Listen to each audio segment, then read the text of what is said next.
Hello everyone, स्वागत है आपके अपने YouTube channel mind wave classes में। इस वीडियो में कुछ क्वेश्चन सॉल्व करेंगे जो आर्मी की तैयारी कर रहे छात्रों द्वारा व्हाट्सअप किए गए थे। और आप लोगों को व्हाट्सअप नंबर का लिंक चाहे इस वीडियो के डिस्क्रिप्शन में मिल जाएगा, नीचे दिया हुआ है। तो आप जो भी समस्याएं क्वेश्चंस में हुआ करें तो आप व्हाट्सअप कर दिया करिए, तो मैं उसका सल्यूशन ईजी ट्रिक से आप लोगों को वीडियो के माध्यम से बता दूँगा। तो देखते हैं इसका पहला क्वेश्चन। ज़मीन का एक टुकड़ा 1944 मीटर लंबा और 96 मीटर चौड़ा है। उसे एक से वर्गाकार प्लाट में बांटना है। ज्ञात करें कि उसे कम से कम कितने प्लाटों में बांटा जा सकता है। तो वर्गाकार प्लाट में बांटना है तो सबसे पहले वर्गाकार प्लाट की भुजा यहाँ पर निकालेंगे। वर्गाकार प्लाट की भुजा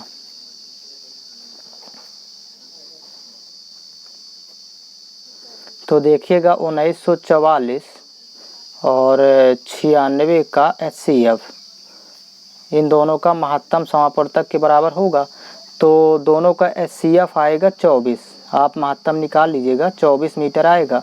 अब संख्या निकालना है कि वर्गाकार प्लाटों की संख्या कितनी होगी। जब भी संख्या निकालना हो तो बड़ी आकृति का क्षेत्रफल ऊपर लिखेंगे। तो बड़ी आकृति आयताकार प्लाट है, देखिए लंबाई चौड़ाई दिया है, तो आयत का क्षेत्रफल मतलब लंबाई गुणे चौड़ाई और बटे वर्गाकार आकृति छोटी होगी तो वर्ग का क्षेत्रफल, तो वर्ग की भुजा दिया है तो भुजा गुणे भुजा होता है, तो 24 गुणे 24 ये आयत का क्षेत्रफल बटे वर्ग का क्षेत्रफल। आप कैंसिल आउट कर देंगे। 24 एकम 24, 24 चौको 96, 4 एकम 4, 4 छंग 24, फिर 6 एकम 6, यहाँ से देखिएगा 6 त्रिक 18, फिर 1 14 हुआ, तो 6 दूनी 12 और 6 चौको 24। तो यहाँ पर संख्या होगी वर्गाकार प्लाटों की 324। इस तरह सॉल्व करेंगे। नेक्स्ट क्वेश्चन इसका देखेंगे। सेकेंड क्वेश्चन है, सालाना 5% की दर से 2 साल के लिए 12,000 रुपये पर चक्रवृद्धि ब्याज है। तो यहाँ पर जब भी चक्रवृद्धि ब्याज ज्ञात करना हो तो सबसे पहले अमाउंट निकालते हैं। और अमाउंट निकालने के लिए फार्मूला होता है मूलधन गुणे मतलब प्रिंसिपल 12,000 रुपये और 5% की दर है, तो यहाँ पर हो जाएगा 105, 100 धन 5, तो 105 बटे 100 और 2 साल के लिए है तो एक बार और लिखेंगे 105 बटे 100। इस तरह अमाउंट निकाल लेंगे। सबसे पहले अमाउंट निकालना है, तो मिश्र धन निकालने के लिए 0 0 कैंसिल आउट हो जाएगा। 1 शून्य से ये 1 शून्य कैंसिल, फिर 2 पंचे 10, 2 छक्का 12, फिर 5 एकम 5, यहाँ देखिएगा 5 दूनी 10, 5 एकम 5, तो 21 गुणे 6 करेंगे तो 21 छक्का 126 और 126 गुणे 105 होगा। तो यहाँ पर वैल्यू आ जाएगी, दोनों का जब गुणा करेंगे तो 13,230, ये तो अमाउंट आएगा। अब CI निकालेंगे तो CI का फार्मूला होता है A माइनस P मतलब मिश्र धन माइनस मूलधन। मिश्र धन आ गया 13,230 माइनस मूलधन दिया है 12,000, ये वैल्यू पुट कर देंगे तो यहाँ पर वैल्यू आ जाएगी 1,230 रुपये। ये इसका आंसर होगा। इस तरह सॉल्व करना है। नेक्स्ट क्वेश्चन देखेंगे। A B से 7 वर्ष बड़ा है। 4 वर्ष पश्चात B की आयु A की आयु से आधी हो जाएगी, तो उनके वर्तमान आयु का योग वर्षों में कितना होगा। तो सबसे पहले ध्यान रखिएगा कि प्रेजेंट, यदि वर्तमान उम्र की बात करें तो प्रेजेंट यहाँ लिखेंगे। यदि पहले की दिया है मतलब बिफोर तो इसको ऊपर लिखेंगे, और बाद की दिया है मतलब आफ्टर तो BPA में सेट करेंगे। देखिएगा तो वर्तमान में A B से 7 वर्ष बड़ा है, तो यदि यहाँ पर A हो गया और ये B हो गया तो B यक्स होगा, तो A B से 7 बड़ा है तो मतलब यक्स धन 7 होगी A की आयु वर्तमान में। ये यक्स धन 7। देखिए A B से 7 वर्ष बड़ा है, कह रहा है 4 वर्ष पश्चात, तो मतलब नीचे लिखेंगे, आफ्टर की बात कर रहा है। 4 वर्ष पश्चात दोनों की लिख लेंगे तो इसकी हो जाएगी यक्स धन और 7 4 जुड़ जाएगा तो 11, और इसकी B की हो जाएगी यक्स धन 4। तो 4 वर्ष पश्चात दोनों की आयु हो गई। अब देखिए B की आयु A की आयु से आधी हो जाएगी, तो यहाँ अकॉर्डिंग टू क्वेश्चन 4 वर्ष पश्चात दोनों की आयु ये मिल गई। अब B की आयु A की आयु से आधी हो जाएगी, तो B की आयु देखिएगा, B की आयु तो दिया है x + 4, अब A की आयु से आधी हो जाएगी मतलब इसका आधा कर देना है, और A की आयु लिखेंगे x + 11। इसी तरह लिख देंगे B की आयु A की आयु की आधी, आधी का मतलब 1/2 का गुणा। अब 2 का गुणा इसके साथ करेंगे तो यहाँ 2x + 2 चौको 8 बराबर x + 11। अब यहाँ पक्षांतर करेंगे, जब x इधर आएगा तो x बचेगा, 2x में x घटाएंगे और 8 उधर घटेगा तो 3 हो जाएगा। तो अब दोनों की वर्तमान आयु निकालेंगे तो 3 यहाँ जुड़ेगा, 7 3 10 हो जाएगा, 7 3 10, ये A की आयु होगी और B की आयु तो 3 वर्ष होगी। अब दोनों की वर्तमान आयु का योग निकालना है। लास्ट में देख रहा है लिखा है कि उनके वर्तमान आयु का योग कितना होगा, तो वर्तमान आयु का योग 13 वर्ष होगा, दोनों की वर्तमान आयु का योग। इस तरह सॉल्व करेंगे। नेक्स्ट क्वेश्चन देखेंगे। रुपये 3000 का कुछ भाग 7% दर पर उधार दिया गया और शेष 5% वार्षिक दर पर उधार दिया गया। यदि 1 वर्ष बाद साधारण ब्याज रुपये 182 हो तो 7% पर उधार दिया गया धन कितना होगा। तो मतलब 7% पर कितना उधार दिया गया, यहाँ पर प्रश्न था कितना उधार दिया गया। तो ध्यान देंगे ये 7% पर दिया गया था और एक शेष दिया था 5% पर। तो देखिएगा 1 वर्ष, यदि 1 वर्ष बाद साधारण ब्याज, तो 3000 रुपये का पहले निकालेंगे 7% की दर से ब्याज कितना मिलेगा। तो 7 मूलधन गुणे समय, मूलधन गुणे दर गुणे समय, यहाँ 1 वर्ष होगा और बटे 100।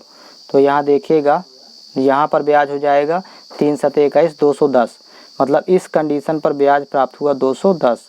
और 5% की दर से देखिए ब्याज मिलेगा 3000 का, मूलधन गुणे दर गुणे समय बटे 100। यहाँ भी निकाल लेंगे तो 0 0 कैंसिल आउट हो जाएगा, 3 5 15 मतलब 150। यहाँ मिला 150 रुपये, ये 210।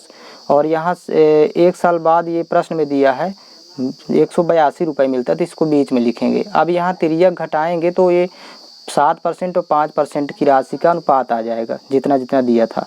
तो जब यहाँ आपस में घटाएंगे तो यहाँ वैल्यू हो जाएगी, देखिएगा इसको माइनस करने पर 150 है और ये 182 है, तो 2 में यहाँ घटेगा 0 तो 2 हुआ, और यहाँ पर 8 में 5 3 32 अनुपात इन दोनों को आपस में माइनस करेंगे तो यहाँ वैल्यू हो जाएगी 28।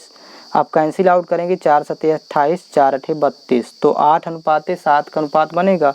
ये 7% पर जो धन दिया गया तो उसका अनुपात 8 और 5% पर दिया गया तो 7, लेकिन कुल धन दिया गया था 3000 रुपये, तो 8 धन 7 बराबर, ये तो अनुपात में दिया है लेकिन 8 धन 7 बराबर 3000, तो 8 7 15 बराबर 3000। तो 1 बराबर निकालेंगे यहाँ से, 15 एकम 15 15 दूनी 30, 1 बराबर 200।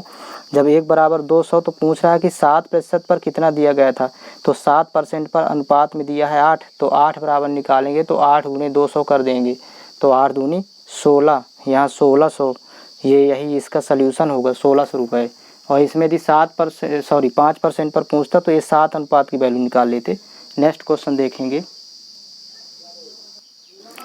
10 वर्षों में ए की उम्र बी की उम्र की 10 वर्ष पूर्व उम्र से दुगनी होगी। देखिए 10 वर्षों में जो ए की उम्र होगी बी की 10 वर्ष पूर्व, यहाँ 2 बार लिख गया, बी की 10 वर्ष पूर्व उम्र से दुगनी होगी। तो यहाँ अगर ए की अभी बी से 9 वर्ष बड़ा है तो बी की वर्तमान उम्र क्या है, तो यहाँ पर देखिएगा प्रेजेंट के लिए पी लिखेंगे, और पहले की यदि दिया है तो बिफोर यानी बी, और पी और बाद की दिया है तो इसको आफ्टर मतलब ए। अब यहाँ पर देखेंगे ए है और ये बी है, तो वर्तमान में दिया है कि अगर ए अभी बी से 9 वर्ष बड़ा है तो बी यदि यक्स है तो ये 9 वर्ष बड़ा है तो यक्स प्लस 9 हो जाएगा। इस तरह मान लेंगे दोनों की वर्तमान आयु। अब कह रहा है कि 10 वर्षों में ए की उम्र, तो 10 वर्ष बाद ए की उम्र हो जाएगी, यहाँ पर 10 जुड़ जाएगा तो यक्स प्लस 10 9 19, ये 10 वर्ष बाद हो गया, ये नीचे लिखेंगे आफ्टर। और बी की 10 वर्ष पूर्व, तो बी की 10 वर्ष पूर्व निकालेंगे तो इसको लिखेंगे बिफोर मतलब इसके सामने, तो यक्स माइनस 10, ये दोनों की उम्र पता चल गई। अब अकॉर्डिंग टू क्वेश्चन प्रश्नानुसार यहाँ पर देखेंगे 10 वर्षों में ए की उम्र, तो यहाँ पर 10 वर्षों में ए की उम्र है यक्स प्लस 19 10 वर्षों बाद, और 10 वर्ष पूर्व बी की उम्र से दुगनी है, तो बराबर 10 वर्ष पूर्व बी की उम्र है यक्स माइनस 10 और इसी से दुगनी है, तो 2 का गुणा यहीं पर कर देंगे। अब इसको सॉल्व कर लेंगे, यक्स प्लस 19 बराबर यहाँ पर देखिएगा 2x माइनस 2 दाम 20, पक्षांतर करेंगे तो यक्स को उधर ले जाएंगे तो यहाँ यक्स बचेगा और 20 इधर आएगा तो जुड़ेगा तो 39 हो जाएगा। और यही फाइंड आउट करना था, कह रहा कि बी की वर्तमान उम्र क्या है, तो बी की वर्तमान उम्र यक्स माने थे तो ये 39 वर्ष, यही निकालना था, ये इसका सल्यूशन हो जाएगा। नेक्स्ट क्वेश्चन है, इनमें से सबसे बड़ी संख्या है, तो देखिए करनी वाली संख्याएं हैं, तो यहाँ करनी घात पहले लघुत्तम लेंगे, ये अलग अलग है, तो यहाँ पर 2 है 3 है 4 है, तो 2 3 4 का एलसीएम, और 2 3 4 का एलसीएम होगा 12, यहाँ पर लिख लेंगे 12। अब करनी घात 12 लिखेंगे यहाँ पर 2 की जगह, तो 12 लिखने के लिए ध्यान रखिएगा 12 तो लिख देंगे लेकिन 2 से भाग करेंगे 12 में तो 6 बार जाएगा, तो अंदर वाली संख्या की घात में 6 लिखेंगे। इसी तरह इस संख्या में यहाँ करनी घात 3 से 12 लिख देंगे 3 की जगह, और इस 3 से भाग करेंगे 12 में तो 4 बार जाएगा, तो इस 3 की घात 4 लिखेंगे। नेक्स्ट देखिएगा ये 4 की जगह 12 लिख देंगे, और 4 यही 4 जो यहाँ लिखा है तो 4 से भाग करेंगे 3 बार जाएगा तो अंदर वाली संख्या में ये घात 3 लिखेंगे। अब इनकी अंदर वाली संख्या की वैल्यू निकाल लेंगे, इसी से पता चलेगा कि कौन सी बड़ी है। तो 2 की घात 6 का मतलब हो जाएगा 64, 2 दूनी 4 दूनी 8 और 8 गुणे 8 तो 64, 6 बार गुणा करने पर। 3 की घात 4 है, 3 त्रिक 9 त्रिक 27 तियां 81 और 4 का घन यहाँ भी 64 आएगा। तो सबसे बड़ा मान तो यही आया, तो मतलब ये बीच वाला तो ये क्यूब रूट 3 होगा, मतलब इसमें बड़ा मान होगा क्यूब रूट 3। ये छोटा मान के लिए कंफर्म नहीं कर सकते क्योंकि दोनों में सेम वैल्यू आई है। नेक्स्ट क्वेश्चन देखेंगे। एक परीक्षा में 80% छात्र अंग्रेजी में उत्तीर्ण है, गणित में 85% और 75% दोनों में। अगर यहाँ ये 40% नहीं है, 40 है, अगर 40 छात्र दोनों विषय में अनुत्तीर्ण है, अनुत्तीर्ण का मतलब फेल, तो कुल छात्रों की संख्या बताएं। तो सबसे पहले तो ध्यान दीजिएगा, अलग अलग दिया है, अंग्रेजी में 80% और गणित में 85% उत्तीर्ण है और 75 दोनों में उत्तीर्ण है। तो जब तीनों के लिए एक ही शब्द दिया है तो कुल उत्तीर्ण का प्रतिशत निकाल सकते हैं। जो तीनों के लिए दिया हो वही कुल निकालते हैं।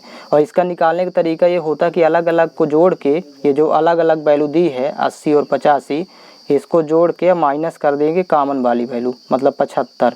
ये दोनों में 75 उत्तीर्ण थे, तो कुल उत्तीर्ण का प्रतिशत हो जाएगा, देखिएगा जोड़ेंगे तो 8 8 16 मतलब 165 और माइनस 75, तो 165 में जब 75 माइनस करेंगे तो 90% कुल उत्तीर्ण, तो कुल अनुत्तीर्ण हो जाएगा 10%।